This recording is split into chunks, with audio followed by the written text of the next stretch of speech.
design is a lot like medicine. The first principle that you have to bear in mind is to do no harm, because there's just so much harm that can result from bad design. Some people say it's the meeting of art and science. I tend to agree with that, but also throw in like a business aspect to it. Every person has their own unique way of approaching a problem.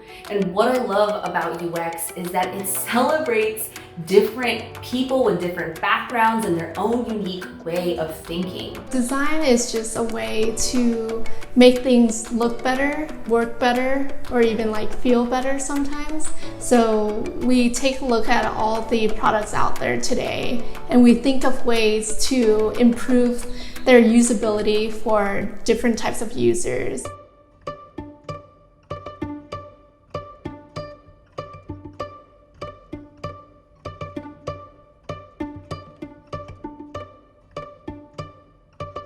In any form of design always starts with research. You will research the people you are designing for. You will research the business you're designing for.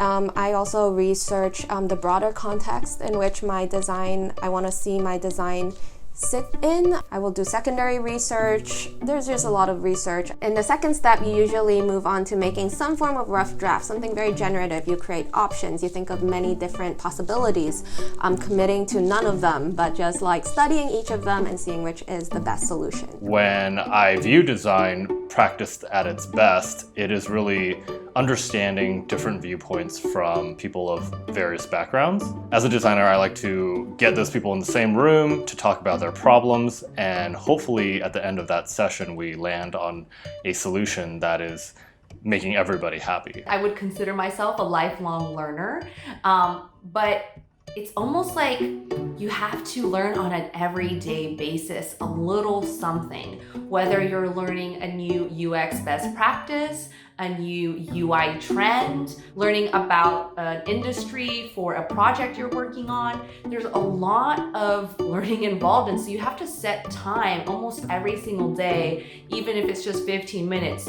to do some learning. And so you kind of have to get used to doing that.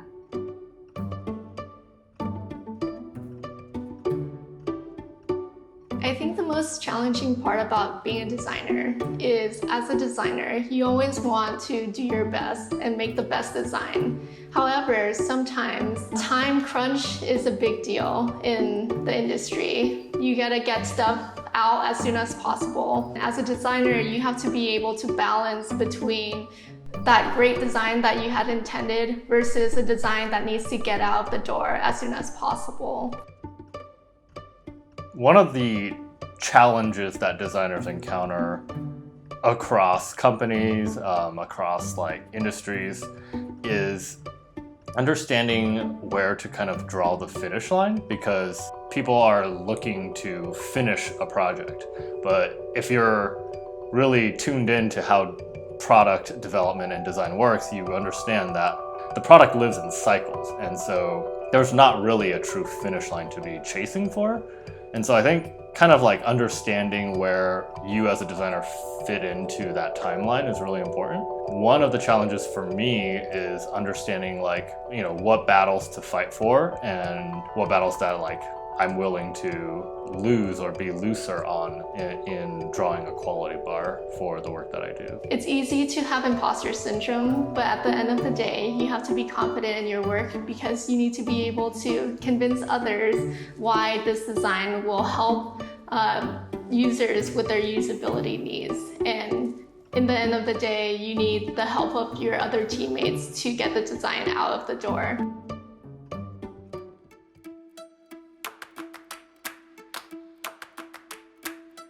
I think one of the newest trends right now is all the different types of devices that are coming up. One of the new devices that I've seen is foldable devices. So as a designer, when you're designing, you have to keep in mind of how a foldable device would look when you're designing for a user interface. Art is a means of self-expression, whereas design is helping people solve problems. We're starting to be much more conscious about the consequences of our work. How can we design to not polarize? How can we design to help people thrive better? Self-awareness.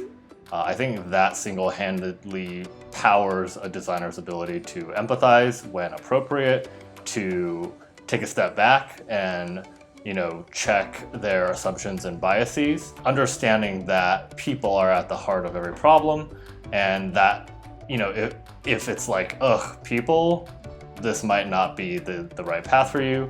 But if you really like meeting with people of different backgrounds and understanding them, meeting them where they are and adopting like the terminology they use, then you're on a good way to being a really strong designer.